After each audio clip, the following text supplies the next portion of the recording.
Hello दोस्तों, नमस्कार। स्वागत है आप सभी का हमारे YouTube चैनल जीनियस पॉटी में। दोस्तों, हम लोग हिंदी सीरीज के अंतर्गत आज हम पढ़ेंगे सर्वनाम के बारे में। मित्रों, इससे पहले हमने आपको हिंदी के 4 अध्याय पढ़ाए। पहला अध्याय हमने पढ़ा है हिंदी भाषा का विकास एवं इतिहास। दूसरा, हिंदी वर्णमाला। तीसरा, हिंदी शब्दभेद और चौथा, संज्ञा। आज 5वें अध्याय की बात करेंगे। कौन सा है? हिंदी सर्वनाम मतलब प्रोनाउन। देखिए, पहले परिभाषा देखते हैं। सर्वनाम किसे कहते हैं? परिभाषा: संज्ञा के स्थान पर प्रयोग होने वाले शब्दों को संज्ञा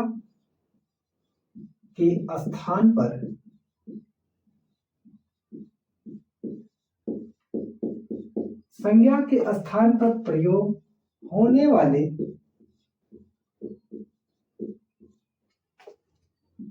शब्दों को सर्वनाम कहते हैं।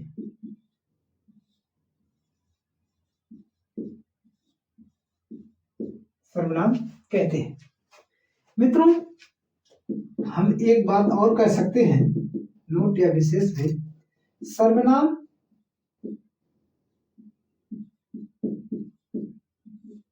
दो शब्दों से मिलकर बना है। सर्व धन नाम। सर्व का अर्थ है सभी और नाम का तात्पर्य है संज्ञा। सभी संज्ञा को जिस शब्दों के माध्यम से प्रयोग किया जाएगा उसे क्या कहेंगे? सर्वनाम।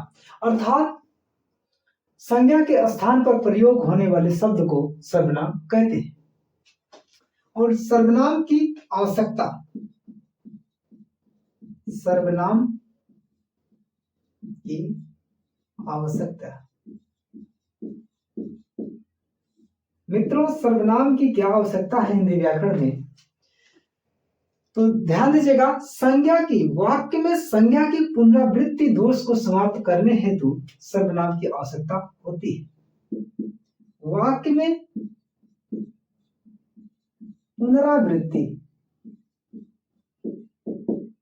पुनरावृत्ति दोष, वाक्य में संज्ञा की पुनरावृत्ति दोष। ध्यान दीजिए, वाक्य में संज्ञा की पुनरावृत्ति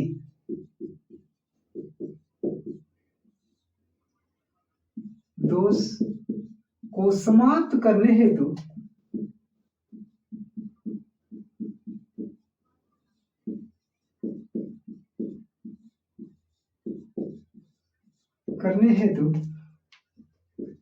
सर्वनाम की आवश्यकता होती है।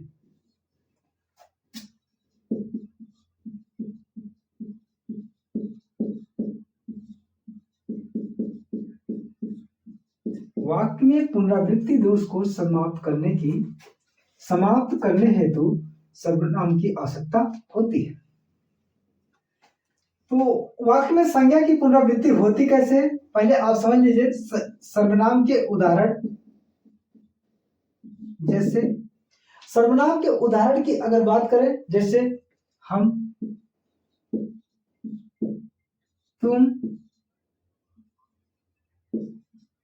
यह, वह, ए, वे इत्यादि। देखिए, अभी तक हमने क्या देखा? सर्वनाम की परिभाषा, संज्ञा के स्थान पर प्रयोग होने वाले शब्दों को सर्वनाम कहते हैं। जैसे हम, तुम, यह, वह, ए, वे इत्यादि। और सर्वनाम का शाब्दिक अर्थ सर्वधन नाम, अर्थात सभी संज्ञा, ठीक है, सभी संज्ञा के स्थान पर प्रयोग होने वाले शब्दों को क्या कहेंगे? सर्वनाम कहेंगे। और ध्यान दीजिए, सर्वनाम की आवश्यकता वाक्य में संज्ञा की पुनरावृत्ति दोष को समाप्त करने हेतु सर्वनाम की आवश्यकता होती है। जैसे वाक्य के माध्यम से उदाहरण को देखिए, जैसे अमित आगरा जा रहा है। अमित आगरा जा रहा है। और हमने लिख दिया अमित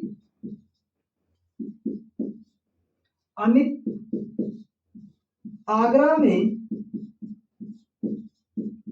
नौकरी करता है। नौकरी करता है या कार्य करता है? नौकरी करता है। तो देखिए वाक्य में यहां अमित क्या है? एक संज्ञा है। और इस वाक्य में आगरा क्या है? एक स्थान है, वो भी क्या है? संज्ञा है।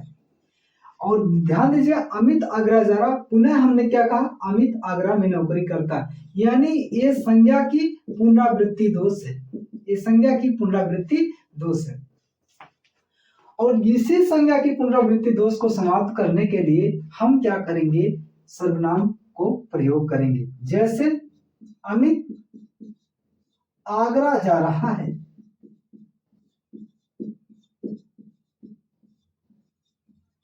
अमित आगरा जा रहा है, वह वहां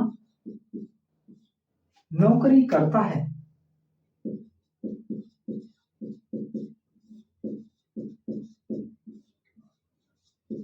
वह वहां नौकरी करता है। तो ध्यान दीजिए मित्रों, अमित क्या है? संज्ञा है। आगरा भी एक स्थान है, संज्ञा है। और वह क्या है? अमित के स्थान पर हमने क्या प्रयोग कर दिया? वह है। अर्थात संज्ञा के स्थान पे प्रयोग होने वाला ये जो शब्द है वो क्या कहलाएगा? वो कहलाएगा सर्वनाम। और हमने आगरा के स्थान पर प्रयोग किया है, वहां शब्द प्रयोग किया, यह भी क्या है? संज्ञा के स्थान पर ही प्रयोग हुआ है, इसलिए यह भी क्या है? सर्वनाम है। तो ध्यान दीजिए वाक्य में पुनरावृत्ति दोष को समाप्त करने, वाक्य में संज्ञा की पुनरावृत्ति दोष को समाप्त करने के लिए सर्वनाम की आवश्यकता होती है। यदि हम बार बार एक ही संज्ञा को प्रयोग करेंगे, ध्यान दीजिएगा, हमने जैसे अमित के स्थान में पुनः अमित का प्रयोग करते हैं तो क्या होता? वाक्य की सुंदरता समाप्त होती। इसलिए हमने क्या प्रयोग किया है? सर्वनाम का प्रयोग किया है। आइए सर्वनाम के भेद और उनकी व्याख्या को हम देखते हैं। आप इसे नोट कर लें।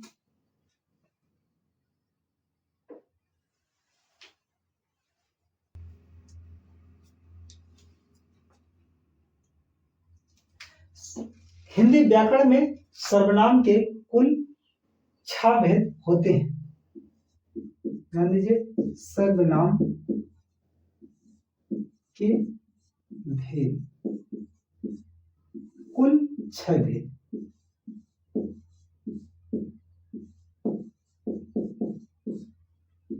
देखिए कौन कौन से भेद हैं सर्वनाम का। पहला पुरुषवाचक सर्वनाम।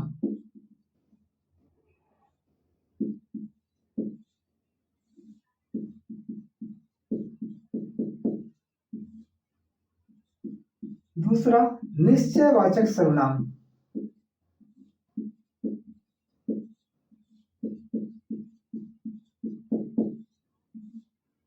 तीसरा अनिश्चयवाचक सर्वनाम।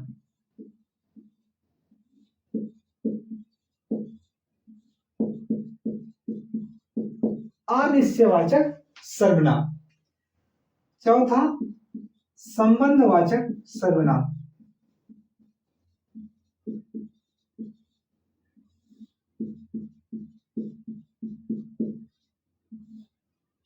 पांचवा निजवाचक सर्वनाम।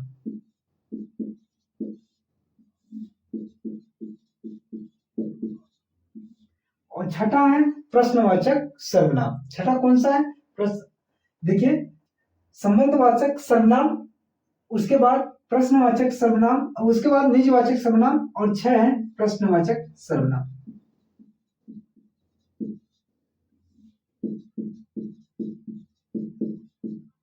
कुछ पुस्तकों में मित्रों निजवाचक सर्वनाम को सबसे लास्ट में किया है, सबसे अंत में।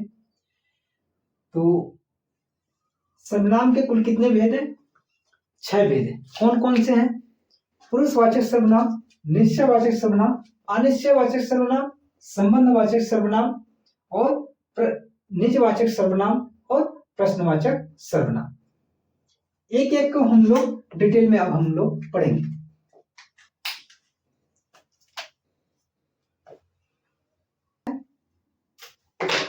पुरुषवाचक सर्वनाम। पुरुषवाचक सर्वनाम के परिभाषा। पुरुषवाचक सर्वनाम किसे कहते हैं, इसकी परिभाषा पहले आप जानिएगा। वे सर्वनाम शब्द जिनका प्रयोग बोलने वाला व्यक्ति अपने लिए, सुनने वाले के लिए या किसी अन्य व्यक्ति के लिए करता है, उसे क्या कहते हैं, पुरुषवाचक सर्वनाम कहते हैं। वे सर्वनाम शब्द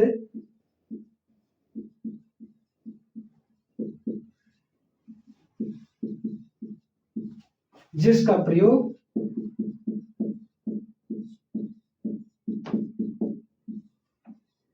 बोलने वाला व्यक्ति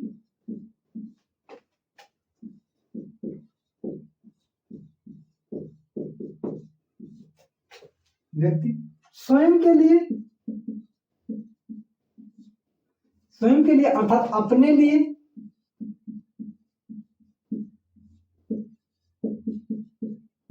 लिए, कामा सुनने वाले व्यक्ति के लिए,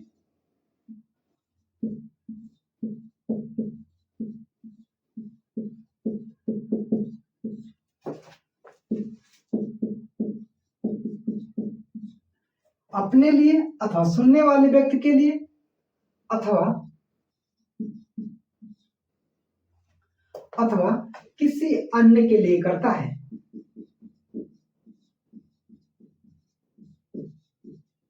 अन्य के लिए करता है।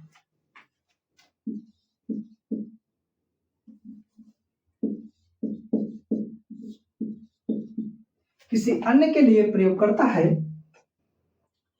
कामा पुरुषवाचक सर्वनाम कहलाता है।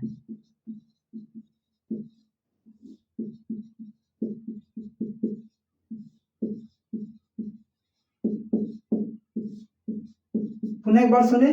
वे सर्वनाम शब्द जिनका प्रयोग बोलने वाला व्यक्ति अपने लिए या सुनने वाले व्यक्ति के लिए अथवा किसी अन्य के लिए प्रयोग करता है, पुरुषवाचक सर्वनाम कहलाता है। जैसे उदाहरण में सुनेगा, एग्जाम्पल, जैसे मैं लखनऊ रहता हूं। मैं लखनऊ रहता हूं। देखिए यहां पर मैं लखनऊ रहता हूं, तो यहां मैं शब्द क्या है, पुरुषवाचक सर्वनाम में, ध्यान दीजिए क्या है, पुरुषवाचक सर्वनाम है। और ध्यान दीजिए स्वयं के लिए कर रहा है, तो इसका प्रयोग बोलने वाला व्यक्ति स्वयं के लिए अथवा सुनने वाले के लिए कर रहा है। जैसे तुम कहां जा रहे हो, तुम कहां जा रहे हो, तो देखिए सुनने वाले व्यक्ति के लिए प्रयोग कर रहा है। ये सुनने वाले व्यक्ति के लिए प्रयोग कर रहा है, तो तुम शब्द क्या है, पुरुषवाचक सर्वनाम का हिस्सा है। या ऐसे भी कह सकता है कि वे कौन है या वे कहां जा रहे हैं, वे कौन है। तो मित्रों वे शब्द क्या है, हमने बोलने वाले व्यक्ति से किसी अन्य के बारे में बात किया, इसलिए यहां पर वे शब्द क्या है, सर्वनाम की दृष्टि से पुरुषवाचक सर्वनाम का हिस्सा है। क्या है, पुरुषवाचक सर्वनाम का हिस्सा है। तो तीनों उदाहरण में देख लें, ये व्यक्ति स्वयं के लिए या दूसरे के लिए या किसी अन्य के लिए प्रयोग होगा, तो ये किसका हिस्सा बनेगा, पुरुषवाचक सर्वनाम का हिस्सा बनेगा। आइए पुरुषवाचक सर्वनाम के भेद। नाम के भेद। पुरुषवाचक सर्वनाम के कुल 3 भेद हैं। कौन कौन सा? पहला, उत्तम पुरुषवाचक सर्वनाम।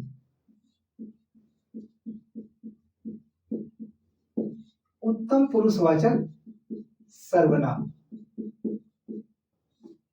दूसरा, मध्यम पुरुषवाचक सर्वनाम।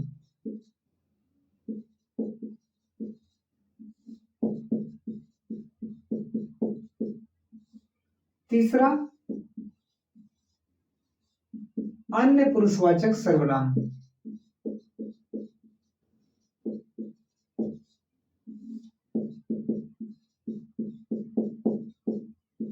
पुरुषवाचक सर्वनाम। उत्तम पुरुषवाचक सर्वनाम, मध्यम पुरुषवाचक सर्वनाम और ये अन्य पुरुषवाचक सर्वनाम। आइए पहला हम देखते हैं उत्तम पुरुषवाचक सर्वनाम किसे कहते हैं। परिभाषा नोट करेंगे। उत्तम पुरुषवाचक वे सर्वनाम शब्द जिनका प्रयोग बोलने वाला व्यक्ति अपने लिए करता है उत्तम पुरुषवाचक सर्वनाम कहलाता है। वे सर्वनाम शब्द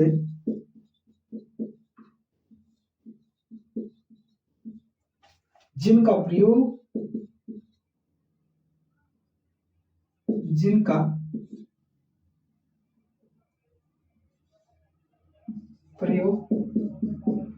बोलने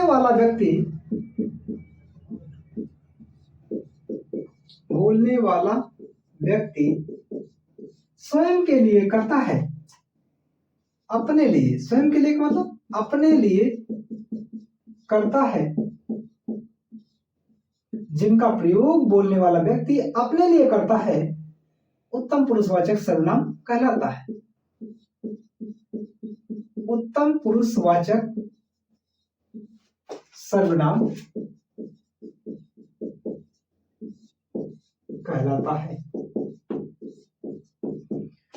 वे सर्वनाम शब्द जिनका प्रयोग बोलने वाला व्यक्ति अपने लिए करता है उत्तम पुरुषवाचक सर्वनाम कहलाता है। उदाहरण की बात करेंगे, जैसे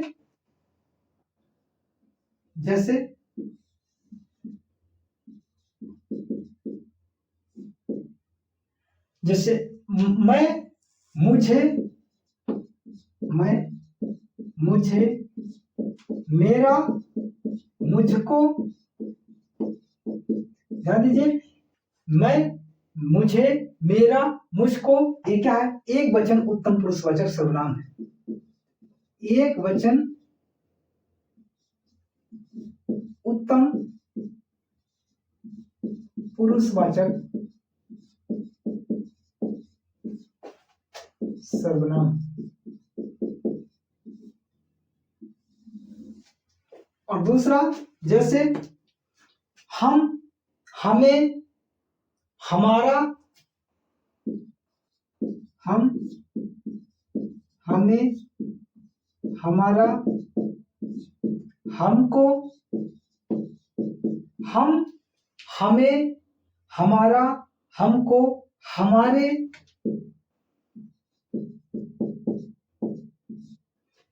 इत्यादि सब बहुवचन उत्तम पुरुषवाचक सर्वनाम है।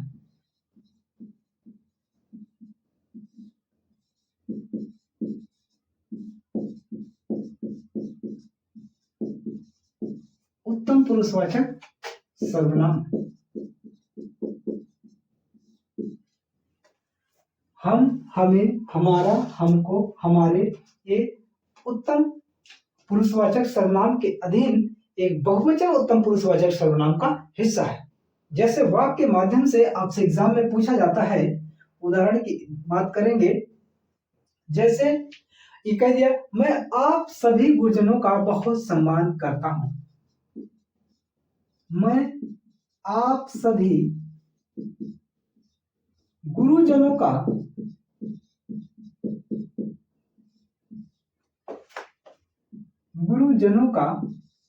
बहुत सम्मान करता हूं।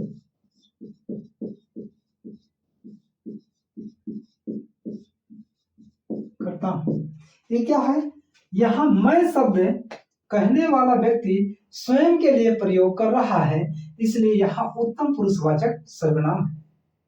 मैं आप सभी गुरुजनों का बहुत सम्मान करता हूं, तो यहाँ पर क्या है? मैं शब्द में उत्तम पुरुषवाचक सर्वनाम है। जैसे और उदाहरण बात करें, जैसे एग्जाम में पूछा गया था एक बार, हम अपने माता पिता का सम्मान करते हैं।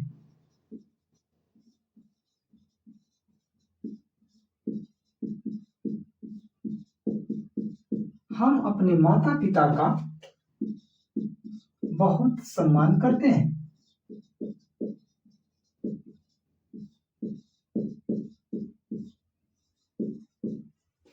तो यहां पर हम शब्द क्या है?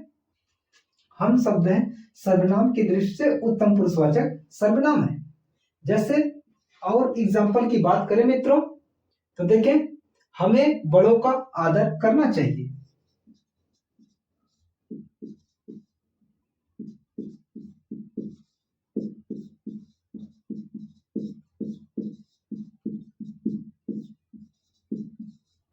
हमें बड़ों का आदर करना चाहिए। तो हमें शब्द क्या है? हमें शब्द क्या है? उत्तम पुरुषवाचक सर्वनाम है। उत्तम पुरुषवाचक सर्वनाम में हमें, हम, मैं इत्यादि ये सारे शब्द। चलिए नेक्स्ट बात करेंगे मध्यम पुरुषवाचक सर्वनाम की। इसको आप नोट कर लें। देखिए, पुरुषवाचक सर्वनाम में दूसरा क्या है? पहला हमने उत्तम पुरुषवाचक सर्वनाम को हम लोगों ने पढ़ लिया। अब दूसरा पढ़ते हैं मध्यम पुरुषवाचक सर्वनाम।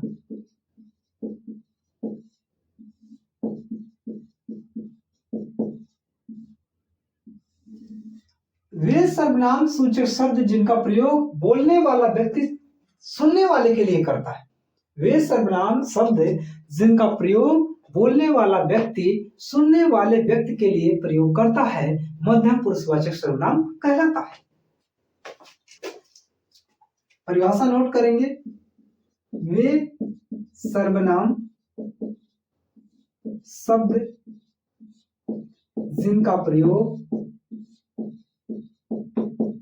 बोलने वाला व्यक्ति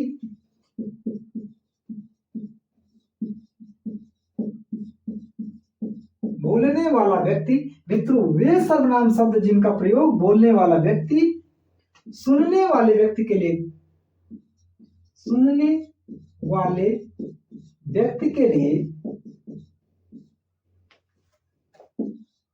लिए करता है, प्रयोग करता है, मध्यम पुरुषवाचक सर्वनाम कहलाता है। मध्यम पुरुषवाचक सर्वनाम कहलाता है। मध्यम पुरुषवाचक सर्वनाम कहलाता है। मध्यम पुरुषवाचक सर्वनाम सूचक शब्द की अगर जैसे बात करें, तुम, तुम्हें, तुम्हारा, आप इत्यादि। मध्यम पुरुषवाचक सर्वनाम सूचक शब्द की अगर बात करें, जैसे तुम, तुम्हें, तुम्हारा, तुमको, तुम और आप इत्यादि। जैसे आपसे यदि कोई छोटा व्यक्ति है तो वहां पर कैसे प्रयोग करें? तुम का प्रयोग करते हैं। और आपसे यदि कोई बड़ा है तो आदर सूचक शब्द इस्तेमाल करते समय आप शब्द का प्रयोग किया जाता है। जैसे हमने उदाहरण की बात किया, एग्जाम्पल, जैसे तुम कैसे हो, तुम कैसे हो। तो यहां पर तुम शब्द क्या है? मध्यम पुरुषवाचक सर्वनाम है। जैसे और एग्जाम्पल की बात करें, तुम्हारा परीक्षा परिणाम आ गया है। परीक्षा परिणाम यानी परीक्षा का परिणाम, तुम्हारा परीक्षा परिणाम आ गया है, आ गया है। तो मित्रों, यहां तुम्हारा शब्द क्या है? सर्वनाम की दृष्टि से मध्यम पुरुषवाचक सर्वनाम है। जैसे और एग्जाम्पल की अगर हम बात करें, जैसे तुम्हें और मेहनत करनी चाहिए, तुम्हें और मेहनत करनी चाहिए। तुम्हें शब्द क्या है? सुनने वाले व्यक्ति के लिए जब हम प्रयोग कर रहे हैं, हमने क्या कहा? तुम्हें और मेहनत करनी चाहिए। अर्थात हमने जिससे कहा यानी सुनने वाले व्यक्ति के लिए प्रयोग किया है, स्वयं के लिए तो प्रयोग नहीं किया है, सुनने वाले व्यक्ति के लिए प्रयोग किया। तो वो क्या है, मध्यम पुरुषवाचक सर्वनाम का हिस्सा बनेगा। जैसे हमने कहा, और एग्जाम्पल की बात करें, जैसे आप सभी लोग जल्दी से सफल हो जाइए। जैसे हम पढ़ा रहे हैं आपको, तो मैंने यहाँ कहा आप क्यों पढ़ा रहे हैं, आपकी सफलता के लिए प्राप्त, आपको जल्दी सफलता प्राप्त हो, आपको जल्दी गवर्नमेंट जॉब प्राप्त हो, तो आप सभी लोग जल्दी से सफल हो जाइए। हमने कहा आप सभी लोग शीघ्र या जल्दी सफल हो जाइए।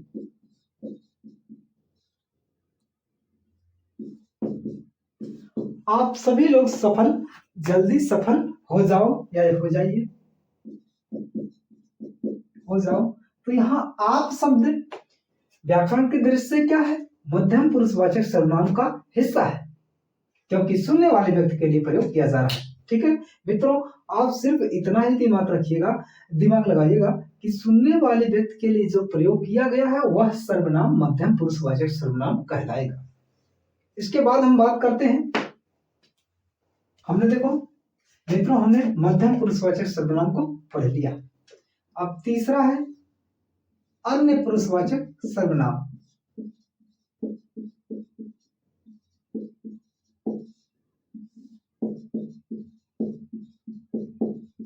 अन्य पुरुषवाचक सर्वनाम, अन्य पुरुषवाचक सर्वनाम की परिभाषा नोट करेंगे। परिभाषा, वे सर्वनाम शब्द जिनका प्रयोग सुनने वाला व्यक्ति, वे सर्वनाम शब्द जिनका प्रयोग बोलने वाला व्यक्ति और सुनने वाला व्यक्ति किसी अन्य के लिए प्रयोग करता है, अन्य पुरुषवाचक सर्वनाम कहलाता है। वे सर्वनाम शब्द, वे सर्वनाम शब्द जिनका प्रयोग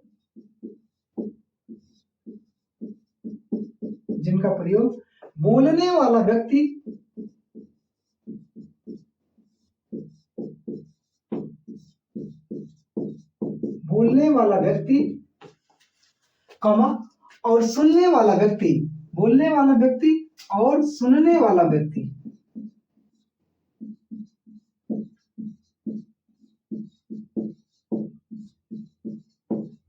और सुनने वाला व्यक्ति किसी अन्य के लिए प्रयोग करता है, किसी अन्य के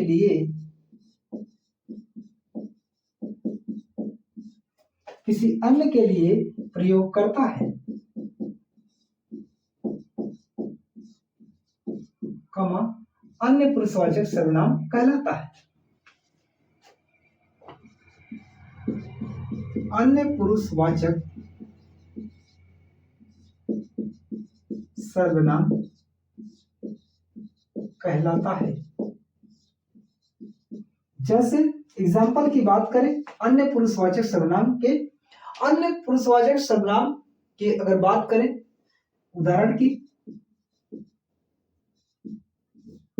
जैसे पटेल जी आप लौह पुरुष कहलाएं, या पटेल जी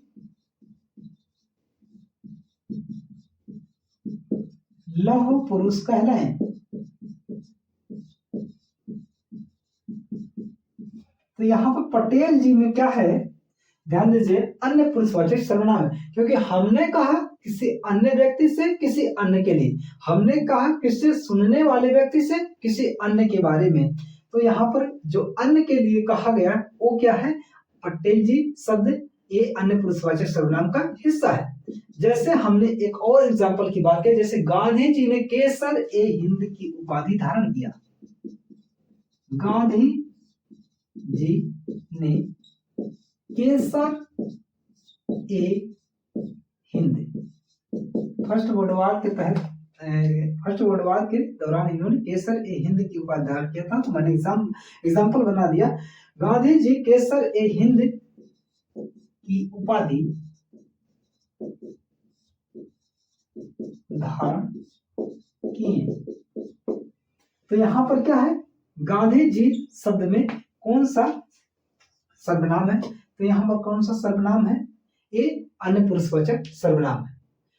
जैसे हमने कहा वह एक सहज व्यक्ति था, वह एक सहज व्यक्ति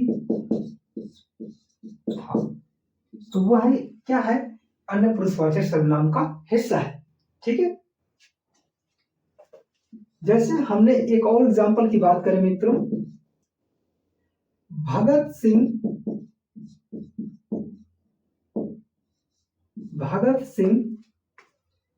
एक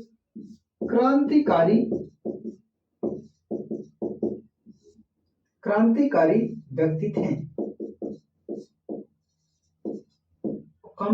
वह भारत को आजाद कराना चाहते थे।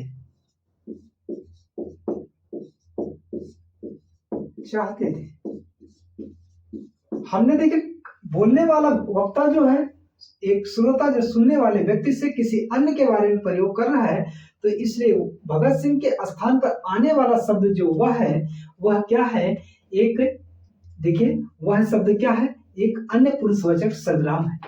वह एक अन्य पुरुषवाचक सर्वनाम, जैसे यहाँ पर मैंने डायरेक्ट बता दिया, पटेल जी लौह पुरुष कहलाए, वह एक स्वतंत्रता संग्राम सेनानी थे, तो वह शब्द भी पटेल जी के लिए जब प्रयोग किया जाएगा तो वो क्या रहेगा, एक अन्य पुरुषवाचक सर्वनाम रहेगा। जैसे हमने कहा गांधी जी ने केसर हिंद की उपाधि धारण किया, और यहाँ गांधी जी के लिए जब प्रयोग होने वाला शब्द जब रहेगा, जैसे हमने कह दिया गांधी जी ने केसर ए हिंद की उपाधि धारण किया, और यह उपाधि वे प्रथम विश्व युद्ध के दौरान अंग्रेजों द्वारा प्राप्त किए थे।